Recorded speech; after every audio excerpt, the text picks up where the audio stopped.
لڑکیوں کو زندہ دفن کر دیا جاتا تھا، باپ اپنے لیے آر محسوس کرتا تھا، شرم محسوس کرتا تھا کہ میرا کوئی داماد ہو، اس لیے بیٹی پیدا ہونے کے بعد اس کو اپنے ہاتھوں سے گڑھا کھود کر، قبر کھود کر اپنے ہاتھوں سے دفن کر کے آیا کرتا تھا۔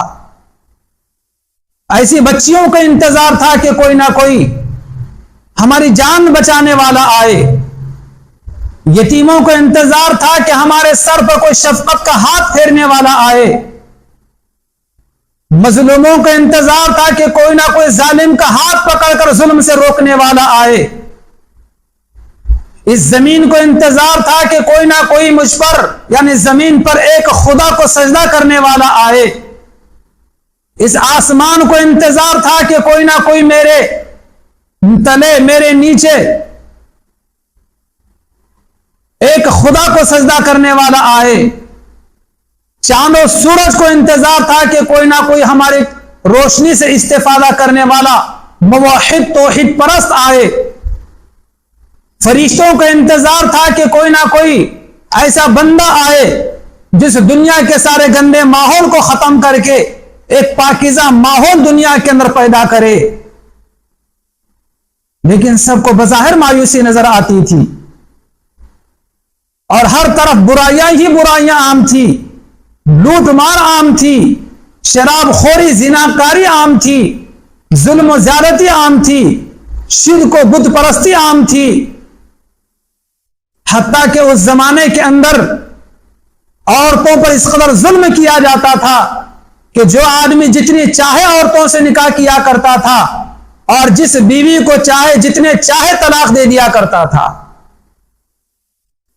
اور وہ عورت جب ماہواری کے دنوں میں آیا کرتی تھی تو اس کو گھر کے باہر کر دیا جاتا تھا، عورتوں کے کوئی حقوق نہیں، محفوظ نہیں تھے۔ جب اللہ تبارک و تعالیٰ کو اپنے بندوں پر رحم آیا تو اللہ تبارک و تعالیٰ نے پیغمبر آخر الزمان، پیغمبر اسلام احمد مجتبی محمد مصطفیٰ شفیع المذنبین حضرت محمد مصطفیٰ صلی اللہ علیہ وسلم کو مبعوث کرنے کا یعنی آپ کو دنیا میں بھیجنے کا فیصلہ فرمایا۔ جب آپ کو دنیا میں بھیجنے کا فیصلہ فرمایا تو ایسا خاندان منتخب فرمایا جس خاندان میں حضرت آدم علیہ السلام سے لے کر ہمارے نبی کے پیدا ہونے تک کبھی زنا نہیں ہوا تھا، اتنا پاکیزہ خاندان۔ حضرت نوح علیہ السلام کے نسل میں سب سے اونچا مقام حضرت ابراہیم علیہ السلام کا تھا، حضرت ابراہیم علیہ السلام کی اولاد میں سب سے اونچا مقام حضرت اسماعیل علیہ السلام کا تھا۔ حضرت اسماعیل علیہ السلام کے نسل میں قریش بہت زیادہ عزت دار سمجھے جاتے تھے اور بڑا اونچا مقام تھا۔ پھر خاندان قریش میں بنو ہاشم سب سے زیادہ عزت دار تھے۔ اللہ تبارک و تعالیٰ نے خاندان قریش میں بنو ہاشم کے قبیلے میں آپ کو پیدا کیا۔ حضور کے دادا عبد المطلب ان کا نام ہے۔ حضور کے دادا کو 12 بیٹے 6 بیٹیاں تھیں، یعنی حضور صلی اللہ علیہ وسلم کے چچا تایا 12 تھے اور حضور کی پھوپھیاں وہ 6 تھیں۔ حضور کے والد کا نام عبداللہ ہے، بڑے حسین، بڑے جمیل، بڑے خوبصورت تھے۔ حضرت عبداللہ چونکہ پیغمبر آخر زمان کے وہ باپ بننے والے تھے، اس لیے ان کی پیشانی بڑی منور تھی۔ پیغمبر آخر الزمان علیہ السلام کا نور حضرت عبداللہ کے پیشانی سے ظاہر ہوتا تھا، یہاں تک کہ حضرت عبداللہ کے والد عبد المطلب نے اپنے بیٹے سعادت مند خوش نصیب بیٹے عبداللہ کا نکاح بی بی آمینہ سے کر دیا۔ جیسے نکاح ہو گیا عبداللہ کا، ابھی 2 چند مہینے بھی نہیں گزرے تھے شادی ہو کر کہ عبداللہ کا انتقال ہو گیا، اور انہی 2 چند مہینوں میں پیغمبر آخر الزمان حضرت محمد مصطفیٰ صلی اللہ علیہ وسلم اپنے والد عبداللہ سے